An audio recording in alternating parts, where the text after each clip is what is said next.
আজিৰ প্ৰথম প্ৰশ্নটো হ'ল পৃথিৱীৰ ভিতৰত সকলোতকৈ দামী ঘড়ীটোৰ দাম কিমান? উত্তৰ হ'ল $55 মিলিয়ন, অৰ্থাৎ প্ৰায় 414 কোটি টকা, যিটো ঘড়ীত 110 কেৰেট সোণ দি সজোৱা হৈছে।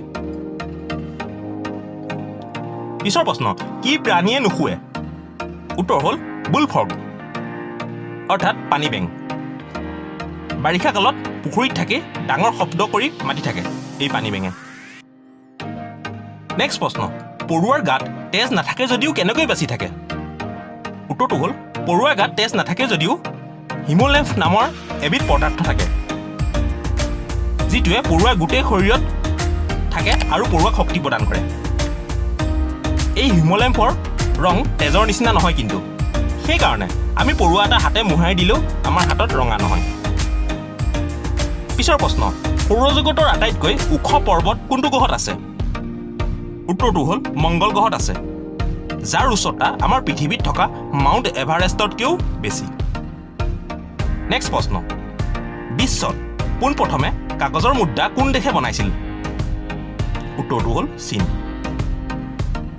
পিছৰ প্ৰশ্ন, কি প্ৰাণীৰ তেজৰ ৰং নীলা? উত্তৰটো হ'ল অক্টোপাছ।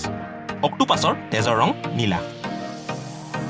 পিছৰ প্ৰশ্নলৈ আগবাঢ়িছোঁ, মানুহৰ শৰীৰৰ ছালত যিকোনো অংশত বগা হোৱা ৰোগটোৰ নাম কি?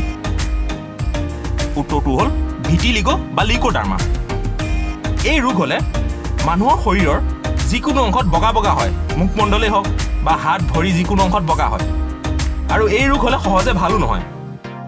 আগৰ দিনত মানুহৰ এই ৰোগ হ'লে এজনৰ পৰা আন এজনলৈ খুচৰি যাব বুলি মানুহজনক অকলশৰীয়াকৈ থাকিবলৈ দিয়ে, গাঁৱৰ পৰা বাহিৰ কৰি সুকীয়াকৈ থাকিবলৈ দিয়ে।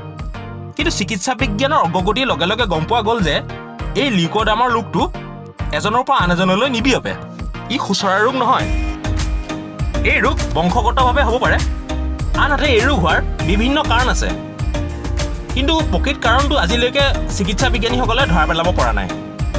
অৱশ্যে ৰোগ প্ৰতিৰোধ ক্ষমতাৰ অসুবিধাৰ কাৰণে এই ৰোগ হয়। পিছৰ প্ৰশ্ন, চিকিৎসালয়ত লিখি থোৱা OPDৰ অৰ্থ কি? উত্তৰটো হ'ল আউট পেচেণ্ট ডিপাৰ্টমেণ্ট, অৰ্থাৎ ইয়ালৈ যিসকল লোকৰ হস্পিটেলত এডমিট হোৱাৰ প্ৰয়োজন নাই, কেৱল ডক্তৰক দেখুৱাব আৰু হস্পিটেলত চিট নোলোৱাকৈ ঘৰলৈ ঘূৰি যাব, তেনে লোকসকল আহে। পিছৰ প্ৰশ্ন, DRDOৰ সম্পূৰ্ণ অৰ্থ কি? DRDOৰ সম্পূৰ্ণ অৰ্থ হ'ল defence research and development organisation. এয়া ভাৰত চৰকাৰৰ। পিছৰ প্ৰশ্ন, ভাৰতৰ কোন ৰাজ্যত মুখ্য ভাষা ইংৰাজী? উত্তৰটো হ'ল নাগালেণ্ড। নেক্সট প্ৰশ্ন, ভাৰতৰ কোনখন ৰাজ্যত সাপৰ তেলৰ পৰা খাদ্য ৰান্ধে? উত্তৰটো হ'ল ছিকিমৰ মেৰা গাঁৱৰ লোকে সাপৰ তেলৰ পৰা খাদ্য ৰান্ধে। পিছৰ প্ৰশ্ন, কম্পিউটাৰৰ আৱিষ্কাৰ কোনে কৰিছিল? উত্তৰ হ'ল চাৰ্লছ বেবেজ। নেক্সট প্ৰশ্ন, অসমৰ বৰ্তমান ৰাজধানী দিছপুৰ। আগতে অসমৰ ৰাজধানী ক'ত আছিল আৰু কেতিয়া দিছপুৰলৈ স্থানান্তৰ কৰা হয়? আগতে অসমৰ ৰাজধানী শ্বিলং আছিল। 1973 চনত অসমৰ ৰাজধানী দিছপুৰলৈ স্থানান্তৰ কৰা হয়। নেক্সট প্ৰশ্ন, বিশ্বৰ বৃহত্তম নদীদ্বীপ হ'ল মাজুলী, আৰু বিশ্বৰ ভিতৰতে ক্ষুদ্ৰতম নদীদ্বীপটো কি? এয়াও অসমতে আছে। উত্তৰটো হ'ল উমানন্দ। পিছৰ প্ৰশ্ন, কাৰ দ্বাৰা কিমান চনত বিশ্ব বেংক প্ৰতিষ্ঠা কৰা হয়? উত্তৰটো হ'ল ৰাষ্ট্ৰসংঘৰ দ্বাৰা 1945 চনৰ 27 ডিচেম্বৰত বিশ্ব বেংক প্ৰতিষ্ঠা কৰা হয়। প্ৰশ্নটো কমেণ্ট কৰি জনাব উত্তৰটো। প্ৰশ্নটো হ'ল অসমৰ ৰাজ্যিক জন্তু কি? ইয়াৰ উত্তৰটো কমেণ্ট কৰি জনাব। এইকেইটাই আছিল আজি অতি প্ৰয়োজনীয় কেইটামান প্ৰশ্ন উত্তৰ আৰু তথ্য।